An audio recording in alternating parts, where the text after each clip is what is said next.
You're listening to a Roddenberry podcast. This episode of Mission Log is sponsored by BetterHelp. Start living a happier life today and get 10% off your first month by visiting our sponsor at betterhelp.com/missionlog. Join over 1 million people who have taken charge of their mental health. Again, that's BetterHelp, HELP.com/missionlog. Mission Log, a Roddenberry Star Trek podcast, episode 427, Inter Arma Enim Silent Leges.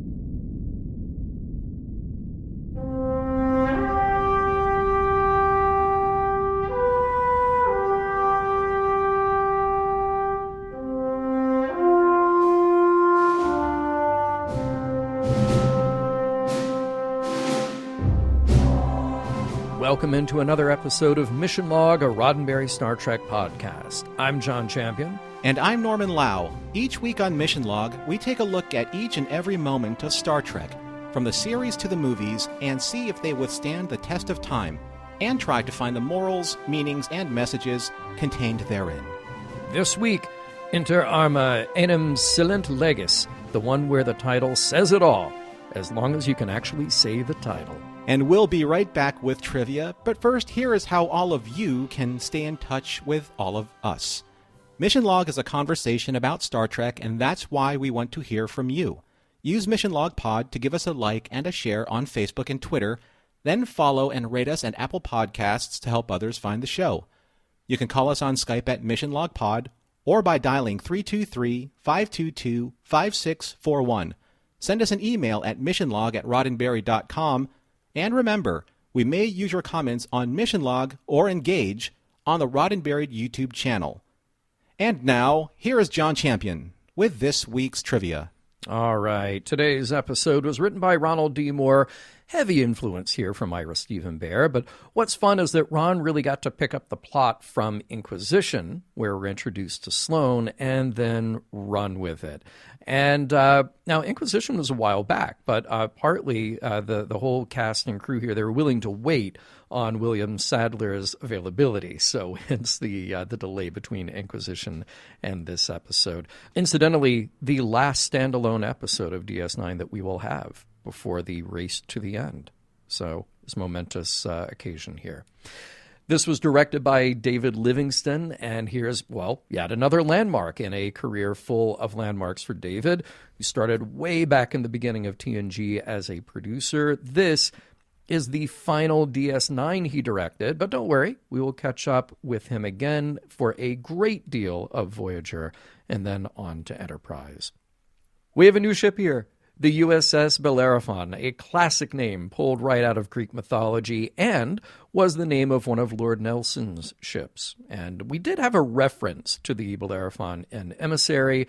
This is a different one, though, and it is Intrepid class, exact same model as the USS Voyager, which, well, made it really easy to shoot. And it's kind of funny, some of the effect shots, if you look closely, you actually see the registry number of the Voyager, but made it very easy for set pieces. They could just go use the set pieces from Voyager for this episode. Now let's talk about our guest stars. As mentioned, we get Sloane back from Section 31, and we also get Admiral Ross back, played by Barry Jenner. Now, we meet some new Romulans along the way, too. Well, some new old Romulans. We have Nerol returning from TNG's Unification 1 and 2. Well, the character returns, although this time played by a different actor, Hal Landon Jr. And it's interesting that Hal's very first on-screen role was in a David Lynch film. That would be Eraserhead. Many TV and feature film appearances resulted, but he may be best known as Captain Logan, who is Ted's father in the Bill and Ted movies. We also spend a lot of time with Koval, played by John Fleck. We've mentioned John before, since his very first Trek appearance was back in TNG's 4th season in The Mind's Eye. So he's played a Romulan before, and he has appeared as a couple of other species on DS9, including a Cardassian. He just keeps popping up, and he'll be on Voyager, and then in a major recurring role on Enterprise. Outside of Trek, you may have seen him very briefly in the Babylon 5 pilot or in the series Carnival. Finally, Senator Kretak, first played by Megan Cole, is played in this episode by Adrienne Barbeau. And she might be a familiar name to many listeners. She got her start on stage at first and then transitioned into TV early on. She had a recurring role on the sitcom Maude, but where you probably know her is some great 80s cult films like Escape from New York and The Fog and, of course, Swamp Thing. And I appreciate that she was in Cannonball Run. While this is her only Trek appearance, Adrienne was up for the role of Ardra in TNG's Devil's Due. The title is in Latin and the episode spotlights Dr. Bashir. I have a feeling we're going to name a new form of bacteria before we're done here today.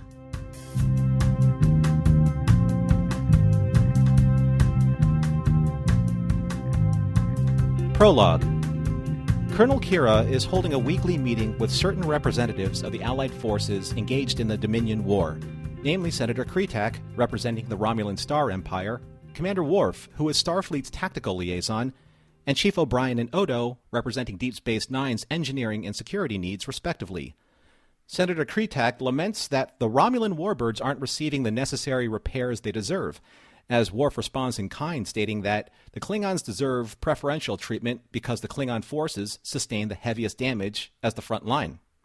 The chief is ready to oblige whoever needs repairs first, and Odo is mainly concerned with not having both Klingon and Romulan forces on the station during leave rotations at the same time. Not an easy puzzle to solve, but Colonel Kira smooths over everyone's needs for now and adjourns the meeting. She also mentions that Senator Kretak will be off station the following week, attending a medical conference on Romulus, which brings us to Dr. Bashir, who is sharing his usual repartee in the Replimat with Garrick, who laments the good doctor's disinterest in gathering vital military intelligence during the conference for the benefit of Starfleet intelligence. Bashir reminds Garrick that the Romulans are allies, and Garrick, much to his chagrin, is just as quick to retort that Bashir is ever the eternal optimist. Later in the middle of the night, Dr. Bashir is suddenly awakened from sleep from the presence of a very familiar shadowy figure. Dressed head to toe in a black leather uniform, Luther Sloan sits at the foot of Bashir's bed and tells the good doctor, "Section 31 has an assignment for you." Act 1. As Dr. Bashir threatens to call for help, Sloan assures him that their privacy is well in hand thanks to certain precautions Section 31 always ensures in these private meetings. Bashir reminds Sloan that he doesn't work for Section 31, but to Sloan, that's just a minor disagreement. Sloan then goes on to explain to Julian that at the medical conference, since the Tal Shiar will be hands-on with security, that Section 31 needs a more specialized organic asset to gather intelligence, as security measures would no doubt discover any kind of surveillance technology. Sloan wants to take full advantage of this opportunity to gather intelligence on the current state of Romulan political affairs, especially the pulse of the Romulan leadership. Sloan lays it out simply to Bashir. After the war, after the Dominion is defeated, the battered remains of the Klingon military will be in no position to vie for dominance. So that just leaves the Federation and the Romulans, and Section 31 needs to keep the Federation at the ready if the Romulans decide to turn on their so-called ally. Bashir, during Sloan's entire briefing, continues to remind him that he doesn't nor has ever confirmed accepting his invitation to join Sloan in Section 31. But Sloan retorts that even though this may be true, Bashir's curiosity and his need to understand the secrets and the plan that Sloan knows will be enough to change Julian's mind. Sloan leaves, and after Julian chases him with phaser in hand into the hallway, he runs into Esri and loses Sloan's scent completely. Later in Sisko's office, Julian tells the captain everything that has transpired only hours ago, and is surprised that Captain Sisko encourages him to go along with Sloan's plans, and to work with Admiral Ross to gather the very type of intelligence on the Romulans that Sloan tried to convince him to do. So it's off to the USS Bellerophon and to the medical conference on Romulus, as our man Bashir is ready to play his part as double agent, but for real this time. Act 2. Aboard the Intrepid-class Federation starship Bellerophon, Dr. Bashir, Admiral Ross, and Senator Kretak partake in a few glasses of Romulan ale, to which the Admiral finds somewhat overwhelming, as he admits he's never really indulged in it because it was illegal. Dr. Bashir salutes his perseverance with the phrase, "Never say die," which attracts a certain Mr. Wendell Greer to their conversation. After regaling Dr. Bashir and his party as to the origins of such a quirky slogan, Greer, or rather Sloane, who managed to sneak himself on board the Bellerophon using an alias, pulls the good doctor away from the admiral and senator, only to remind Bashir of his mission, which is all recorded in great detail on a pad waiting for Bashir in his quarters, along with the parameters of his mission, should he choose to accept it. Afterwards, in the briefing room, serving as Admiral Ross's office, Dr. Bashir reveals that Sloane is on board as an active operative for Section 31. Ross has even gone so far as to check in on Sloane's alias, of which Ross is impressed with Sloane's cover story. However, much like Captain Sisko earlier, Ross believes that Dr. Bashir should maintain his relationship with Sloane because he believes that it is a good idea for Bashir to use his position as a guest lecturer at the conference to read the room for possible Romulan intelligence gathering, but to also keep in Sloane's good graces and trust, so that Ross has the time to figure out why Section 31 is so interested in the goings-on at the conference. Later in Sloane's quarters, he tests Dr. Bashir's genetically enhanced intelligence with a series of holograms depicting several high-ranking Romulan officials of whom will be in attendance at the conference, especially a certain chairman of the Tal Shiar named Kaval. Section 31 believes this man is responsible for the assassination of Starfleet Admiral Fujisaki, which was discredited as merely an accidental death by food poisoning. Kaval is also at political odds with Senator Kretak as she favors the Romulan Federation alliance, of which Kaval outwardly opposes. To the best of Sloane's information, Kaval suffers from a rare disease called Tuvan syndrome, and it's up to Bashir to visually confirm Kaval's physical signs of being plagued with this incurable disease. Once again, Bashir tries to excuse himself from playing into Sloane's hands, stating that he's giving Bashir and his genetic gifts too much credit. However, Sloane knows how talented Bashir's powers of observations really are, so there's no getting off the hook for the good doctor. And even as Bashir tries to reason with Sloane about his plans are in direct violation of several Federation charter policies, Sloane simply responds by encouraging the doctor to get some needed rest, as they are soon to reach Romulus. Act 3. As the conference is well underway on Romulus, and as all attending are dressed in their most formal attire during a formal reception, Dr. Bashir soon meets with Kaval, who is quick to dispense with any pleasantries and is only interested in the dispersal process of the quickening virus, the plague that the Dominion unleashed on the Teplin population by the Jem'Hadar.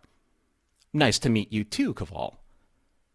Suddenly, Bashir is approached by Senator Kretak, who observed Bashir and Kaval from a distance and is impressed that Kaval even deigned to talk to anyone, let alone someone wearing a Starfleet uniform.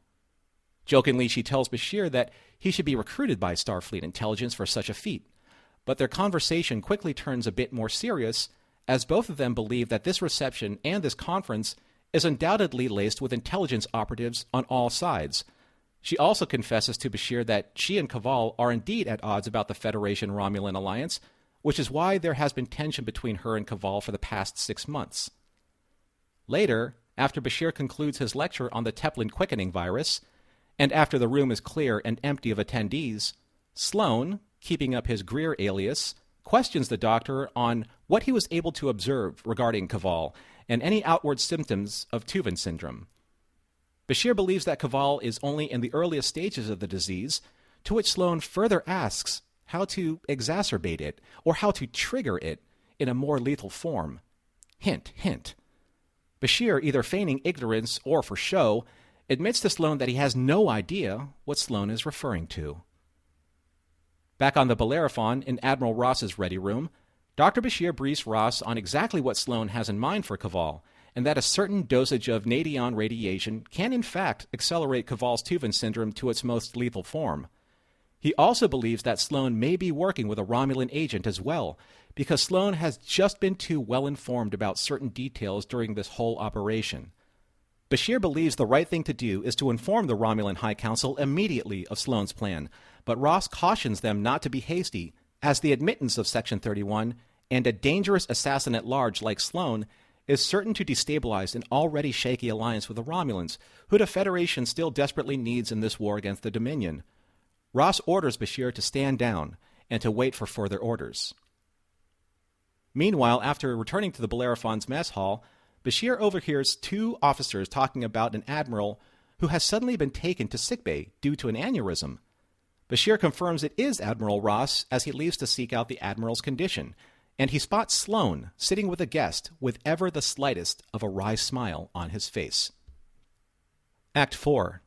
Returning to Romulus, Dr. Bashir believes that the only person he can confide in during this desperate time is Senator Kretak.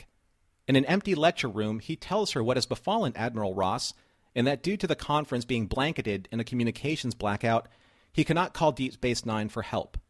Bashir also informs her that he believes that Sloane is in fact working with a Romulan agent, and that if she can access certain state-secret files, they could prove that a conspiracy has been formed between Sloane and Kaval in an attempt to stabilize the Federation-Romulan alliance. Bashir admits that he's chosen to trust her in his own attempt to put aside centuries of mistrust and secrecy that has plagued their peoples. Back on the Bellerophon, Bashir is trying to buy himself and the senator some time to find information on Kaval, and admits to Sloane that he may have been premature in his medical assessment regarding Kaval's health, while trying not to tip off Sloane in any way. Bashir claims that without a cellular analysis, it would be difficult to diagnose Kaval's disease. Sloane has an answer for that. He'll provide the good doctor with a microcellular adhesive, which, with a handshake, would capture enough genetic material for Bashir's tests. Back to Romulus, then. Returning to the reception area, Bashir pretends to bump into Kaval and extends his hand in friendship once again, and to see if he had any more questions about the quickening virus. Responding with a curt no, Kaval invites Dr. Bashir to more comfortable quarters to further discuss certain other matters. However, Dr. Bashir soon realizes that these more comfortable accommodations are in fact an interrogation room, and that Kaval has escorted him into his world of the Tal Shiar, as two guards descend upon Bashir with an assortment of very impressive interrogation technologies. Act 5. After spending some time trying to extract information from Bashir, impressed with the resistance from his genetically enhanced parietal cortex, Kaval has his guards escort Dr. Bashir to yet another room. He is soon forced to sit in front of the Romulan Continuing Committee, of which the Pro-Council resides. Senator Kretak also sits before them and is answering to charges of treason against the state. Dr. Bashir, in an attempt to exonerate the senator from her allegations, regales the entire committee of a plot to assassinate Kaval and to destabilize the Federation-Romulan alliance, a plot which Senator Kretak has taken no part in. However, she has, as the charges against her contain conspiracy and treason, as she, in fact, has been discovered trying to find the very files that Bashir needs to prove the aforementioned conspiracy. However, no matter how transparent or forthcoming Bashir or Kretak's testimonies are, Kaval's account of what happened changes everything, as he has his guards escort into the proceedings a bloodied and battered Mr. Sloane into the room. At this time, Kaval recounts the truth of what actually happened, or more to the point, what Sloane has confessed. Sloane's interrogation revealed that he is simply a rogue agent, whose mentor, Admiral Fujisaki, was assassinated by Romulan spies. Bent on revenge, Sloane invented Section 31 in an attempt to recruit Dr. Bashir's talents for the very purpose of which Bashir admitted earlier, to assess Kaval's medical condition. The entire plot was in fact an assassination attempt, but one that Sloane manufactured so that he himself could have the satisfaction of watching Kaval die. And with that, Sloane musters up one last attempt at making good on his plans, steals a disruptor from one of the guards, and disappears suddenly in a flash of light as Kaval fires upon him with his own weapon. The proconsul then orders Bashir back to the Bellerophon and the senator to be taken into custody to await their final sentencing. Later, in Admiral Ross's ready room, Bashir confronts the Admiral about Sloane, because only moments before, Bashir was trying to sleep, but just couldn't make any sense of what actually happened on Romulus, until now.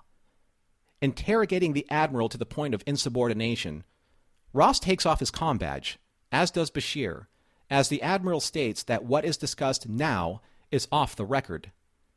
He tells Bashir that he has been right about everything, that Ross, Sloane, and Section 31 needed to gain intelligence on the Romulans because of what will eventually happen after the war, and that Senator Kretak is in fact innocent, but simply a casualty of a plan to protect the greater good. Bashir forces Ross to also admit that he faked his aneurysm to drive Bashir willingly into the senator's trust, and to, in turn, maneuver her to provide Bashir with state secrets of which he has now been accused of doing. In the climax of their confrontation, Ross proclaims that all of this has been done in order to save countless Starfleet lives from this already costly war. Ross then quotes the ancient philosopher Cicero as he declares, "Inter arma enim silent leges." In times of war, the laws fall silent. And an indictment asking Ross, are we now a 24th century Rome? Disgusted with all that has transpired, Bashir picks up his comm badge and leaves. Back on Deep Space Nine, and once again trying to get some sleep, Dr. Bashir's keen senses are awakened by Sloane, alive and well, and deeply thankful for all that the good doctor has done on Section 31's behalf. And even though Bashir is outraged and appalled at what Sloane did to him and to the senator, all Sloane has to say is that it's because of good people like Bashir, people of good conscience and good principle, that Section 31 exists to protect them. And with that, Sloane politely takes his leave once again into the empty corridors and shadows. The end. Norman, so much plot. I mean, that is so the much very plot. Definition of a plot-driven episode, and you nailed it all, so thank you for that recap. Thank you.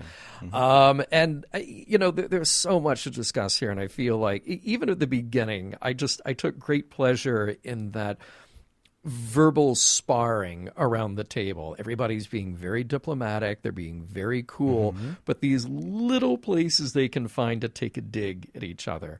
Well, why aren't our ships getting repaired first? Well, the Klingon ships have more damage. Well, they need more repairs. Well, because we fight harder,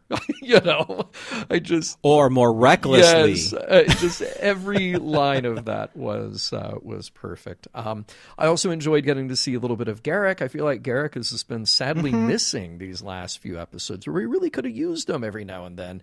And he describes to Bashir, you'll find the predominant color to be gray. Dude, Garak, you are literally gray. That is literally your color. And by the way, you live on DS9 where everything is gray, except for Quark Spar. I think he could literally like strip off his clothes, which for Garak probably is an invitation for partying. Yeah. But nonetheless, he could do that and literally blend inside of everything on Romulus, according to his description. Right? Right. The funny thing is that Garak's, his observations on Romulus, it's so gray and colorless.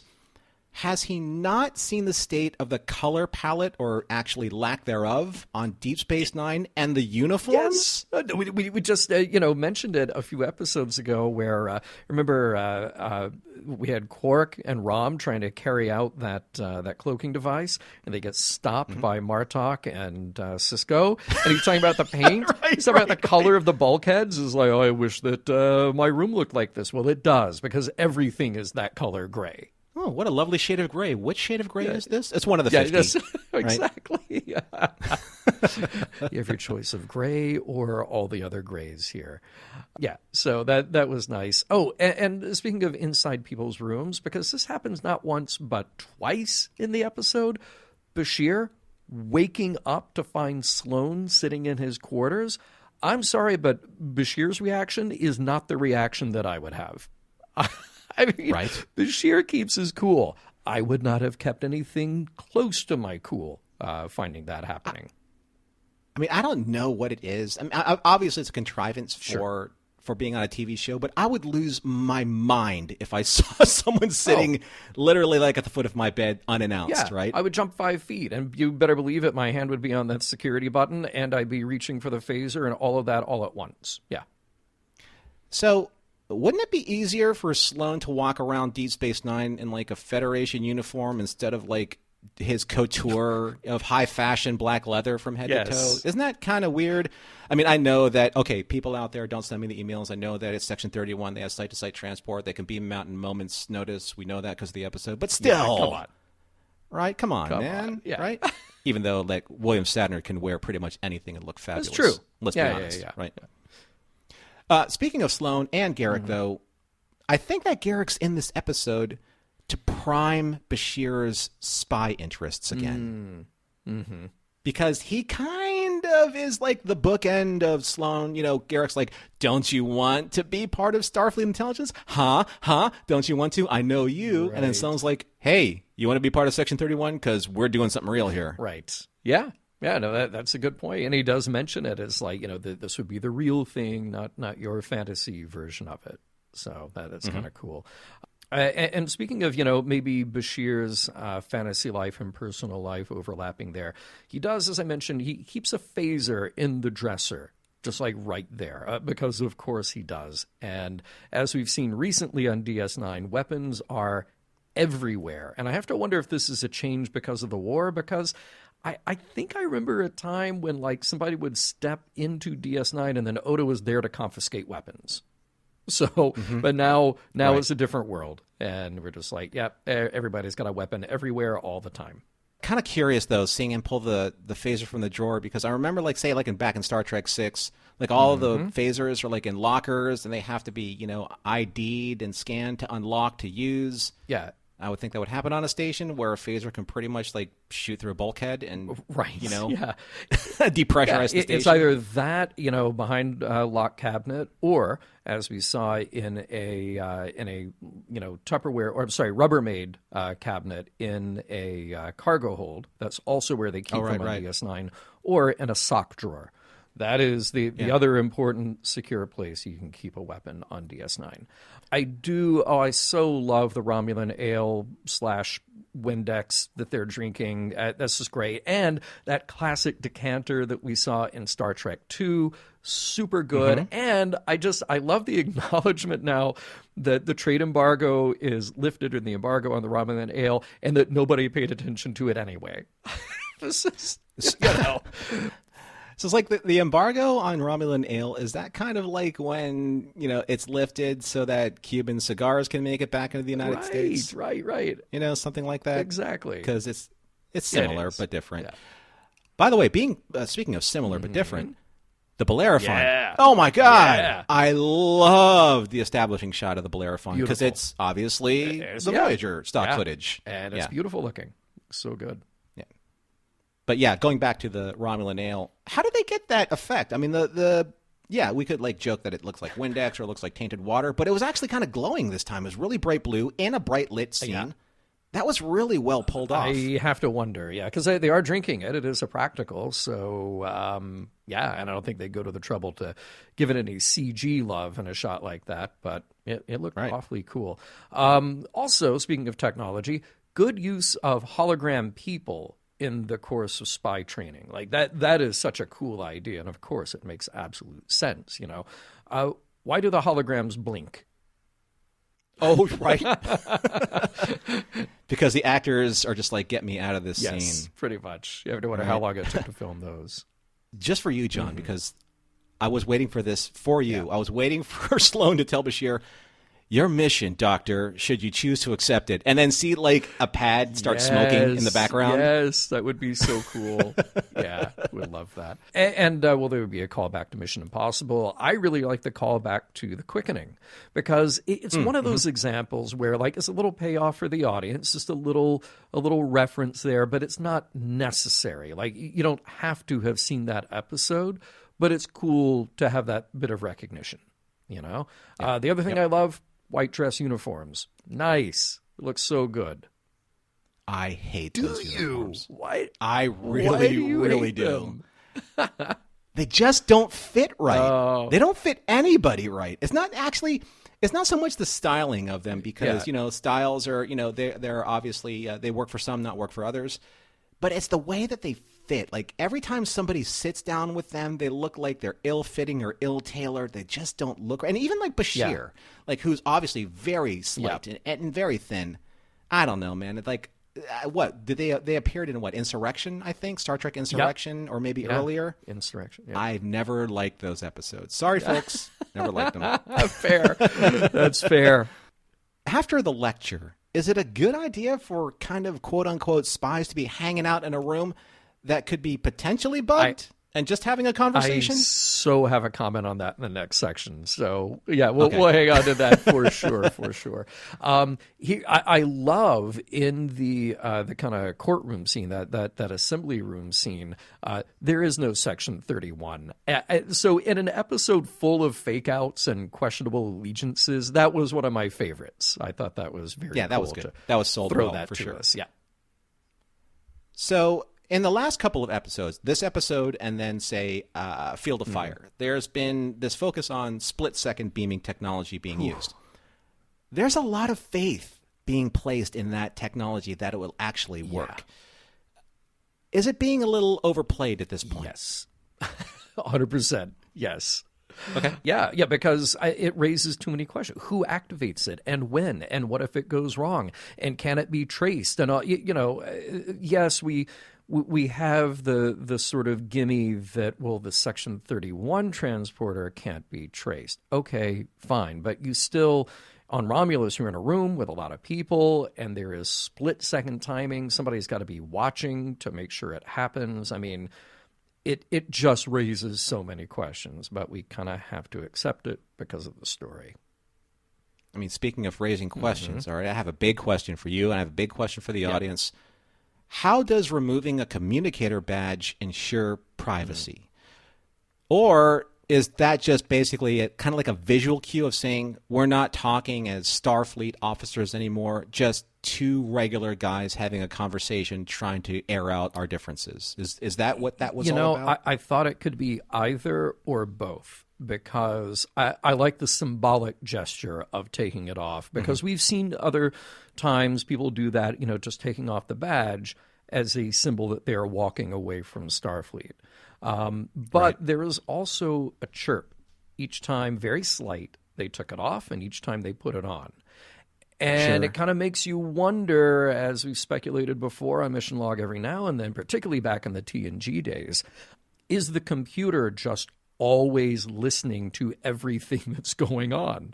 And what do you have to do to get it to not do that? Because if somebody gives a command, sometimes they're saying, computer, do this, or sometimes it's just Cisco to Kira or Cisco to Odo, whatever. And the badge, sometimes it's tapped, sometimes it's not. So there's this question about what does the badge actually do and how connected is it? So, yeah. So are you saying, John, that, say, I can't remember if it's season 5 or 6, but there's an episode titled For the Uniform. Should that be retitled or retconned to For the Badge? Because they're still wearing their uniforms. Yeah. But the badge is where all the action is. I think that's what we're saying here. Yeah. The action badge. The action badge. Okay. By the way, speaking of that, though, I was going to say, always appropriate in an episode like this. You have my permission. You at home watching, you can do a golf clap whenever you're watching something, and they say the title of that piece in the dialogue. And particularly when it's particularly when it's Latin, you get to double golf clap on that. I appreciate the direction in the scene where Admiral Ross, when they're done with their conversation, he puts on his badge. Bashir picks up his badge and just looks at him with this disdain, like, oh, I need to take a shower. Doesn't even put on his badge. Thought that was amazing.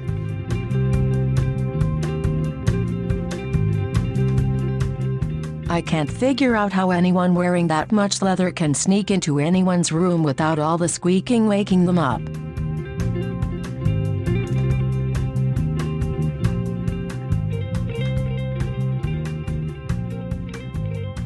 We'll get right back to Enter Arma Enim Silent Leges after a word from this week's sponsor.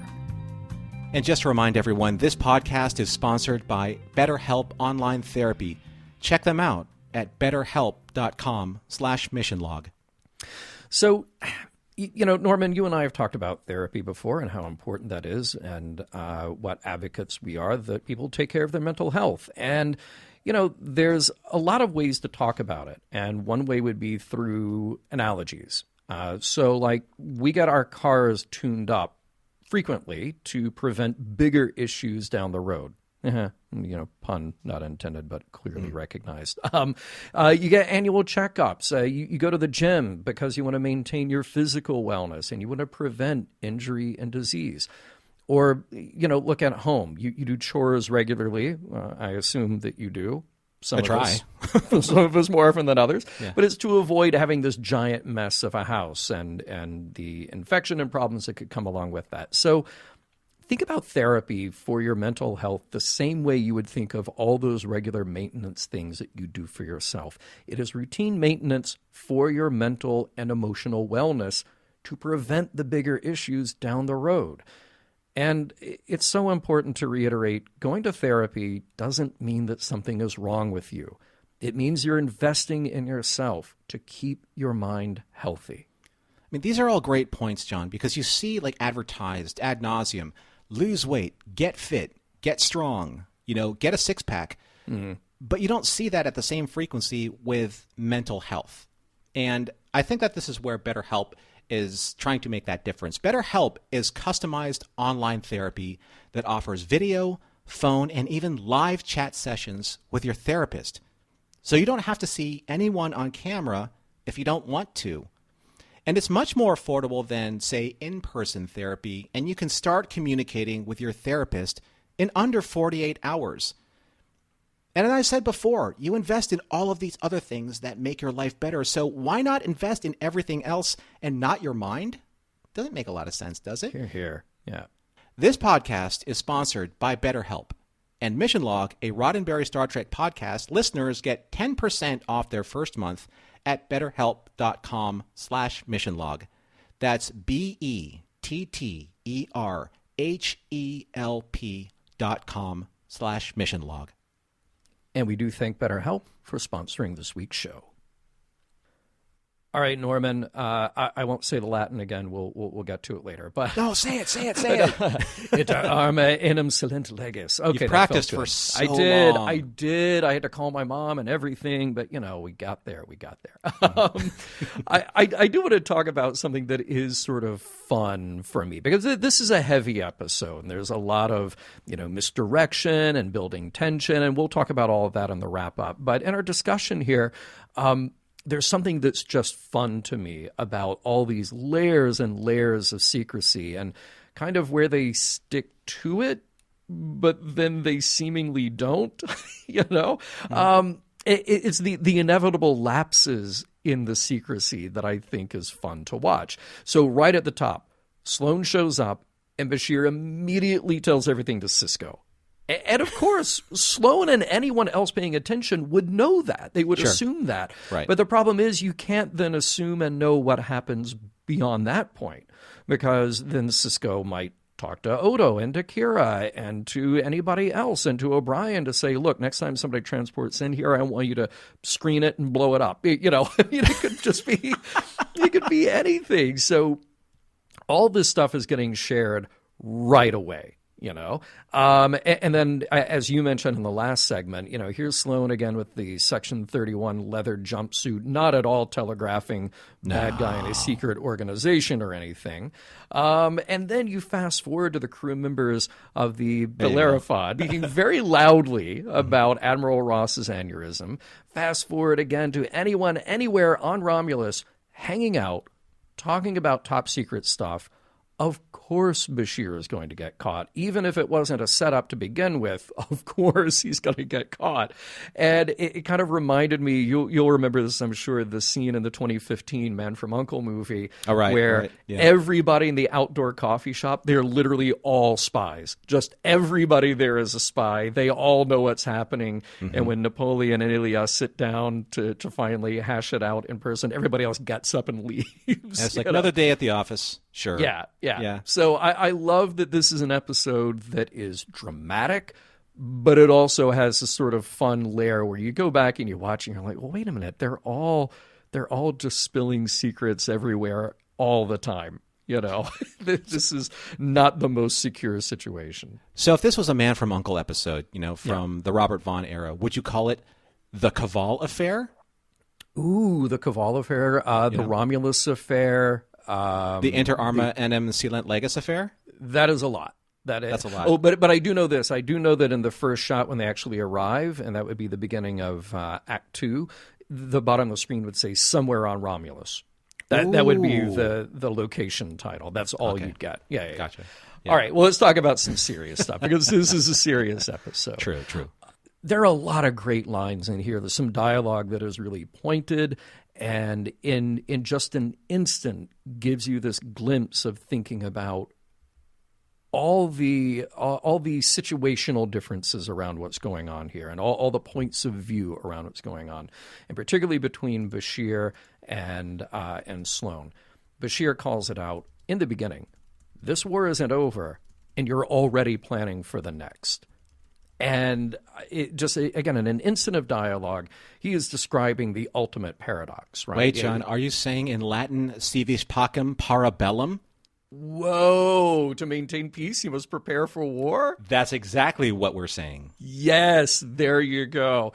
And what's so interesting about this idea is that you and I sitting here in 2021, reading these lines, hearing these lines, it is almost impossible for us to see outside of that dynamic. Yeah. You know, we were born in a time where that is the accepted truth. We are living our lives in a time that is the accepted truth. And it's damn near impossible to think, well wait, but what if it wasn't? And that's where I want to give, a tip of the hat to a show like Star Trek and the tradition of Star Trek from way back, that it's a rather radical position from time to time, that it would actually be possible to not go that route or to question that reality.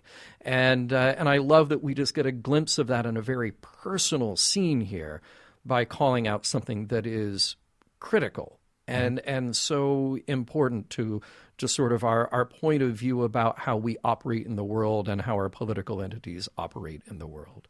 It reminded me a lot of the end of World War II. You had the secret meeting at Yalta, where the Soviet Union was excluded from that meeting. The Soviet Union being allies of the other allies, the United States and Great Britain, or the United Kingdom, because they knew that at the end of the war, Nazi Germany was devastated, right? After the dropping of the 2 bombs on Nagasaki and Hiroshima, Imperial Japan was in ruins. All of the Axis powers were destroyed. But who's left? You have 3 major powers, 2 of which, combining their forces, almost equalized the Soviet Union. Yeah.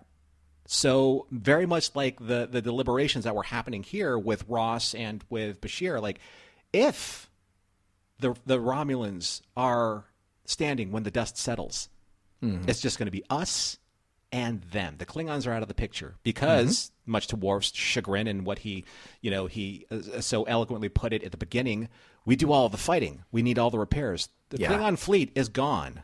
It's it's going to be destroyed by the end of this war. So the Romulans are left, and the Federation. What's going to happen? Hey, look, at that point, I wouldn't be feeling too confident about the Federation either. Exactly. Cisco keeps getting those casualty reports, and it doesn't look good. But what you're describing is this great tradition that DS9 has about using historical parallels, and a lot of it from World War II. Because, of course, at the time that the show was written, certainly that was and continues to be the most important geopolitical action of generations, So, of course, that becomes a touchstone that informs how stories like this are written. And I love that they're able to pull in that kind of depth and with that kind of nuance in what they're doing. Here's another moment from that speech or from that dialogue that I really liked. Sloane, I'll spare you the ends justify the means speech, and you spare me the we must do what's right speech. We're not going to see eye to eye on this. Boy, Sloane does not listen to mission log. We can say that right now. But here's what's so interesting. He's right in that moment. He's right about their dynamic in that moment. It's just cringy and painful to see the bully holding all the cards at that moment. So please send all of your emails to Sloane at section31.com. Section31.com. Yeah, I bet somebody owns that. Yeah. The email actually doesn't exist, but it does exist, right? Yeah. No, I understand what you're saying, and I think that Sloane is actually at this point like, you know what? We can philosophize this until the cows come home. Yeah. But here's the end. At the end of the day, I have a belief, you have a belief, but we still have a job to do because the bottom line, You and I both need to protect the Federation. Period.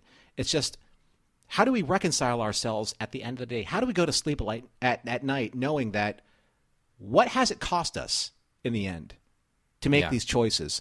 Sloan seems to be okay with catching up on his sleep.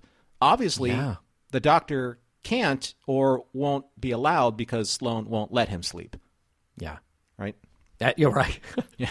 And what is that, though? I mean, is it just like this matter of conscience? I mean, can we say that Sloan doesn't have a conscience, or is it just that his is tuned in such a way to think, to convince himself, no, this is for the greater good?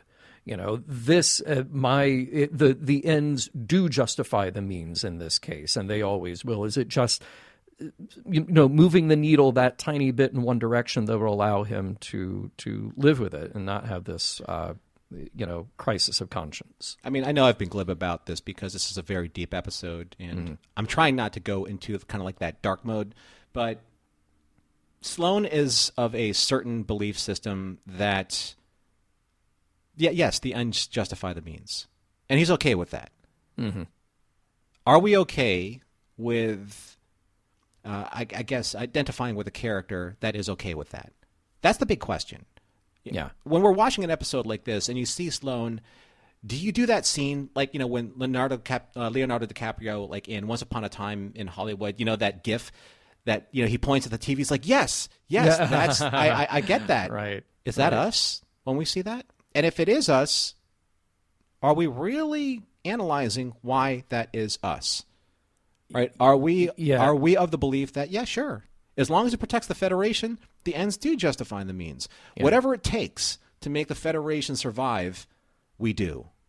And I think that's one of the issues with doing what we do and discussing DS9, and why we very often, hit these difficult conversations with our listeners and other people who have different points of view on DS9, is that I will always maintain that no matter how difficult things are, we have to stick to points of principle, or else why do we have the principle at all?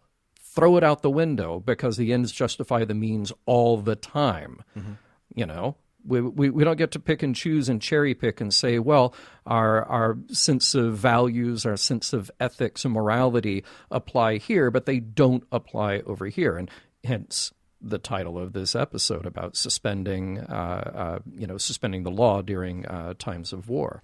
And that really is, the heart of this episode. And I think we have to talk about the scene, the big scene. And that, of course, is in Admiral Ross's ready room. First of all, I guess we know how Admiral Ross would feel if he ever found out about Sisko and Garrick planting evidence to bring Romulans into the war. Because the ends do justify the means. He is in it enough. If you were to try to put them on a spectrum, I think we can say that Admiral Ross is more principled than a guy like Sloan, but he, like Sisko, probably feels his back against the wall and will do whatever it takes to have the advantage, to have the upper hand in this. So I definitely won't cut Admiral Ross all the slack. I think I can just cut him a tiny bit more slack than I can a guy like Sloan. Sure. But that's a matter of degrees. I mean, I think that for me at least, the entire discussion really hinges on this scene. Brilliant scene. Barry and especially Sid. Sid kills it in this scene. Oh, my God, yeah. He's amazing. I think this is one of his finest performances. And there's that exchange where Ross says, "Inter Arma Enim Silent Leges." And Bashir or Sid, his face just says, "In a time of war, the laws fall silent." 24th century Rome driven by nothing more than the certainty that Caesar can do no wrong. So I have specific questions for why he brought this up and what this means. First of all, taking off the comm badge so that two men can just have this conversation off the record, I think is significant. But even more so, who exactly is Caesar in this analogy? Is it the Federation? Because that's where I think that Bashir is trying to lead this comparison. But Caesar is just a man, right? He's not the whole political body. Again, the Federation. So Is it the belief of the Federation that is Caesar? The status quo of the belief of the Federation that is Caesar? This constant that the Federation is the truth, is righteousness, to which all civilizations and governments must be accountable to answer? So when did the Federation that was chartered to, quote unquote, seek out new life and new civilizations and to boldly go become the ultimate power and the ultimate authority? How can an officer like Bashir move forward with his belief in Starfleet? Everything that he's learned up until this point, knowing that not only in the highest corridors of legitimate power, like Admiral Ross, to the darkest corners where Sloan operates, how can he believe and trust anyone anymore when it comes to the bigger picture of the Federation? You know, he can trust his friends. He can trust O'Brien. He can trust Ezri, etc., etc. But just think what would happen to Bashir if he was privy to what Sisko recorded at the end of In the Pale Moonlight. Yeah. Right? Exactly. So that's where something like this is just, it's so compelling to watch, because the irony here is this. Like, Sisko, his secret is that he maneuvered the Romulans into the Dominion War. And now Ross and Sloan, and this unholy alliance that they have as intelligence agents, are trying to dismantle this very same alliance that Sisko sold his soul to create. But in the midst of all of this are the people, right? Yeah. Bashir, O'Brien, Worf, Ezri, Quark, you know, everyone that serves under the Starfleet banner, they're all pawns in this greater play. And by the way, we know that Bashir tells Sisko everything. So he gets to report back with the entire thing and the entire conspiracy of what took place on Romulus. He's got no reason to keep any of this quiet. And do you think Sisko was sitting there listening going, oh, God, I got us into that. And now, that thing. And now what they're doing. and Bashir said, what? Why do you look distracted? Nope. It's nothing. It's nothing. Don't worry about it. And then he goes back to his quarters and yells at his computer again.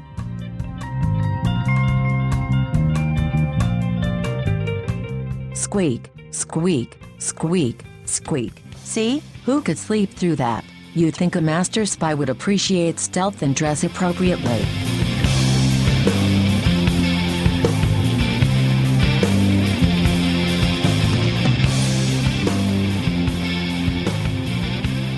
Well, John, we have come to the end of Inter Arma Enim Silent Leges. It's a big one. It is a very profound episode.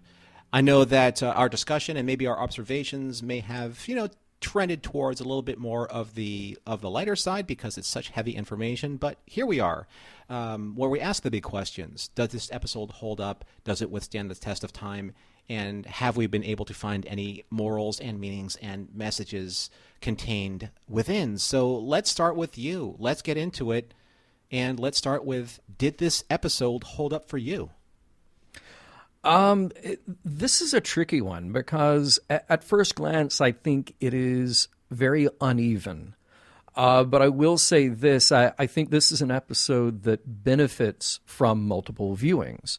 So I enjoyed it. I found myself more invested in it each time I watched it. There's so much going for it. It is ambitious, and it has these great moments of building tension and keeping you guessing. And it has, as we found, some very important ideas to kick around. Not one of those episodes that just comes down and tells you here's right and here's wrong, but it has these heavy ideas to consider. And let me say, all those scenes of ratcheting up Bashir's paranoia as he's trying to figure out what's going on, it just felt like a very Hitchcock thing to me at its best when this episode is firing on all cylinders. I do like the fake out with Admiral Ross, especially since he's someone that we've seen for a while now. Of course, that made me more suspicious from the beginning, but I'm not sure it was always effective. But it's nice to have characters that we are somewhat invested in and not just bring in entirely new people to make them take the fall. Right, you know? right. And, in ways, it feels like this episode bit off maybe more than it could chew. So the story suffers a bit from pacing problems. There are these great tense moments and then these long sections of exposition. So there are some oddities there with pacing. But, that's kind of a minor quibble on my part. The acting all around is so top-notch.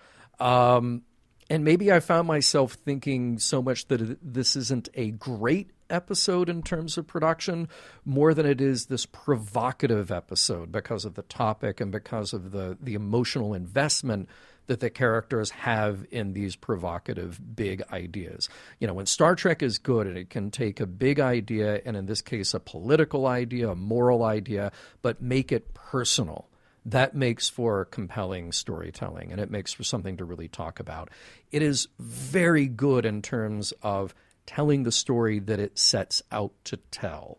So I think in the end, final assessment, it's great. It may not be the very best of the best when I think about DS9, but it is a great episode. And again, I will say that, for anybody who maybe watched it once, I think it does better on a second or third viewing. How about you, Norman? Well, I'd like to ask you a question, and this is a question for the audience as well.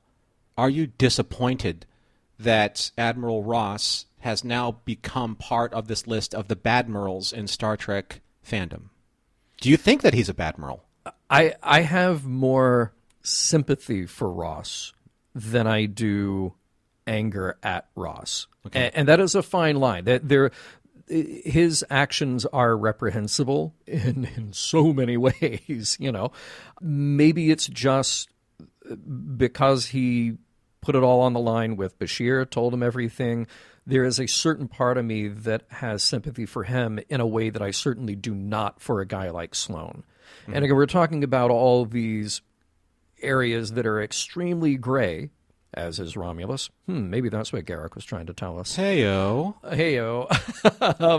That allows me to, or maybe it's just a familiarity with Ross that allows me to think, he's a guy who made bad decisions. And maybe he made those bad decisions because he felt so cornered. But what's next? Mm-hmm. Is he a guy, at the end of this, is he a guy who finds that shred of principle and takes off the badge for the last time? And says, I can't do this because here's what I did, That's a great point. I don't know. When I watched Ross in that scene take off his badge, I just felt I was on board with this guy. I was like, finally, a higher up in Starfleet that isn't tainted by some type of controversy. An admiral that actually does have the back of his people, is leading, from a position of honesty, of truth, of conviction. Mm-hmm. And now this happens. And I'm like, does every admiral have to fall from grace in Star Trek in some way or form or shape? I don't understand that. Or maybe that's the point of having this story being told. Maybe that the Federation at its highest levels, it's not the Federation that you may think that it is. And maybe that's where some of my concern comes from with episodes like this, with episodes like Inquisition, or with episodes like In the Pale Moonlight. Where does the trust get challenged, or where do our heroes fall from grace? And is it really a fall from grace, or is it necessary evil? Is it something that we can stomach, or is it something that just is? Well, think of this too. Ross is putting an awful lot of trust in Bashir by just telling him straight up, here's everything. Mm-hmm. Now go home. Yeah. Right. And by the way, he just told it to literally the smartest person in the room. What, the comm badge? Okay, the other smartest person in the room. Right. To get back to the point, I actually think that, yes, I think that this episode does hold up. And I'm going to caveat this usually I say for me, but in this time I'll say, if for anything, quote unquote, if for anything, because I think that this is a very powerful episode. And it's an explicit example of how truly dark the Star Trek universe has become in Deep Space Nine. And I want people to discuss this for as long as Star Trek's legacy remains. Quote unquote, if for anything, this episode needs to be seen for the clarity it presents of a Star Trek future where this kind of narrative does exist. A Star Trek future that I personally don't agree with, but nevertheless, it still exists. Mm-hmm. It's a canonical narrative in the franchise, regardless of how I feel. Yeah. So I think that this episode needs to be discussed. Now, sure, we have episodes like Season 6 Inquisition and In the Pale Moonlight that set the stage for this episode because it really is a direct continuation of those two episodes. Yeah. But those episodes respectively show that Sloan and Sisko, again, quote-unquote, respectively, are working within their own agendas, separate agendas. But now, in this episode, we see Starfleet, Section 31, and the Tal Shiar all working in concert together. Yeah. Within this alliance of intelligence agencies to ensure that no matter the outcome of the war, the fallout and the rebalancing of power has already been favored in structure of what the Federation will become and what the Romulan Star Empire will become once the dust settles. Like Bashir said, you're already planning for the next war. But where does that leave the Klingons, the Federation's allies? What about the Bajorans, who have suffered tremendously during the course of this entire series? Or what about the hundreds of governments that create the United Federation of Planets? What about their voices? Where are they represented in all of this? Well, see, I think now you're sort of getting closer to the answer with your question about who is Caesar in this. You know, there is a Federation president, but I think we're also talking about some seat of power within the Federation that ultimately gets to make these calls and, for fear that these other voices don't actually get their say. They're not actually active participants, and they might be enjoying a certain level of protection and safety, but at what cost if this quote-unquote Caesar is able to pull off stuff like this? So this is an episode of heavy topics. Is there a moral? Is there a message here to direct the audience? What do you think? Well, after repeated viewings, and I agree with you, John, every subsequent viewing from the first, at least for me, just added so much texture and layer and understanding about the narrative of this story. And I found it fascinating. But do you, by the way, do you kind of do what I do is when you get to the end of an episode like this and, the big reveal about who Admiral Ross is and what's driving him, do you sort of, when you rewatch it, do you look for his reactions? Do you look for the tells on his face or anything else? Do you sort of, because I do that, like I'll focus on a character differently when I rewatch in something like this. Honestly, I in this episode, I found the foreshadowing, very compelling, especially Garrick, because Garrick kind of sets the tone for this entire episode. Right. Watch it again, people. Garrick he's insidious, like root beer. Yeah. He just gets under Bashir's skin and kind of primes the pump there in a way where Bashir can't help but lean into his curiosity.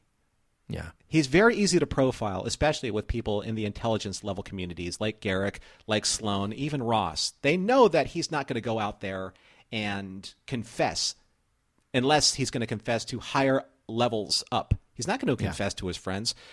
So they feel safe and secure that way. I can see why they don't worry about him so much. But after subsequent viewings, what I really came away with from this episode from a moral or meaning or message standpoint, it's repeated in that scene with Admiral Ross, Inter Arma Enim Silent Leges. And I loved how Sid just spits it back at him with such venom in his acting. Yeah. In time of war, the law falls silent. But you have to ask the bigger question. What is the law? Right?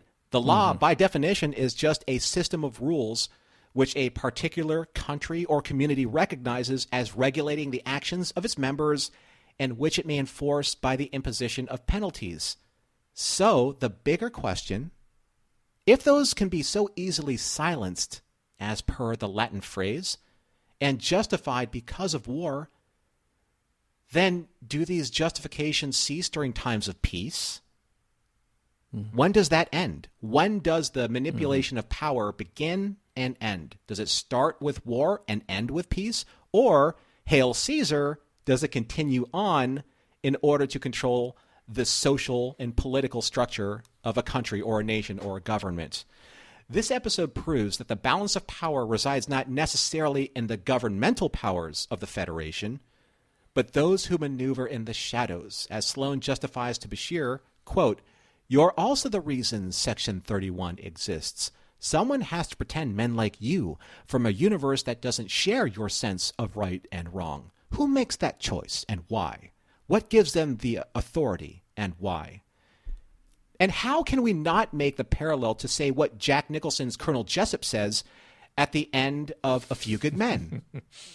In fact, John, and if you indulge me, folks, don't worry, I'm not going to do a line reading. I think you and I were thinking the same thing, but yes, go ahead. So in his speech at the end of A Few Good Men, it's essentially the same speech that Sloane's giving Bashir if you just replace a word here or there. "I have a greater responsibility than you can possibly fathom. You weep for Senator Kretak and you curse Section 31. You have that luxury. You have the luxury of not knowing what I know. That Kretak's faith, while tragic, probably saved lives, and my existence, while grotesque and incomprehensible to you, saves lives. You don't want the truth because deep down in places you don't talk about at Starfleet parties, you want me in Section 31. You need me in Section 31. Sounds about right, doesn't it? Yeah, 100%. I was thinking a very similar thing. Well, I'm going to take this bit slightly differently, and in terms of the final wrap up here, the morals, meanings, messages. And I'll say this, that I really admire Bashir's optimism in this. He has a principled position, and the way he keeps getting beat up for it, literally and figuratively, he is us. At least he should be us. He's the voice of optimism, though he is pragmatic, given that. He's genuinely working for the long-term peace, but not the kind of peace that comes from just taking out the enemy, rather the kind that comes from leading with honesty and trust. That is a difference in his approach versus a guy like Sloane. So the message here may be a downer, to be quite honest. There's this implication that Section 31 has been around, will be around, and the bigger the institution is, the higher the stakes are. It's inevitable that organizations like that will exist. And I've said it before, and I'll say it again. If you can't conceive of a world, even in fantasy and fiction, where it's possible to be truthful, to be honest, and to act on principle, then you need to try much, much harder.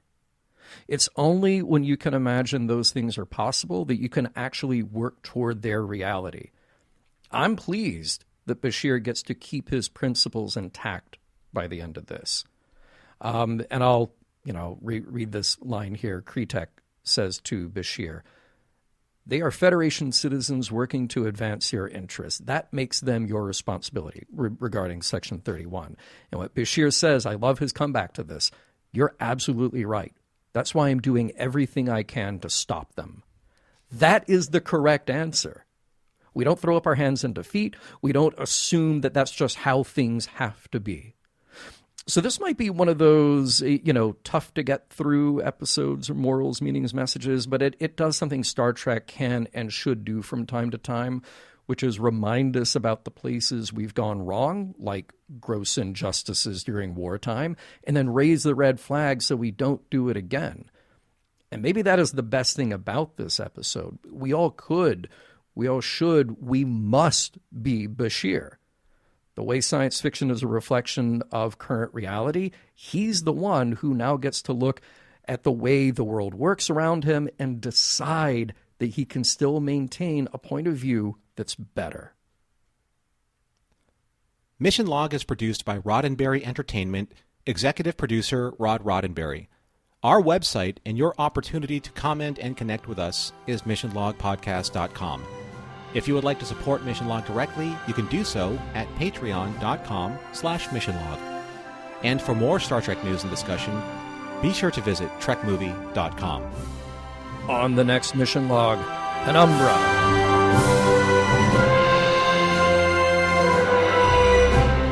Some of the music for Mission Log provided by Warp 11, online at warp11.com. Special thanks to consulting producers, Adam Brusky, Matt Esposito, Homer Frizzell, John Mann, Mike Richards, and Mike Schabel.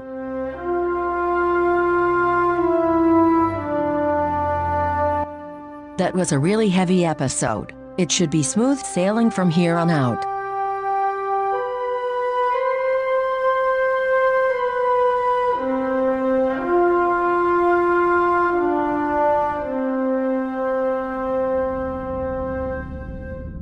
End transmission.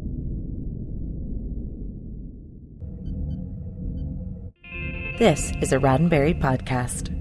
For more great podcasts, visit podcast.roddenberry.com.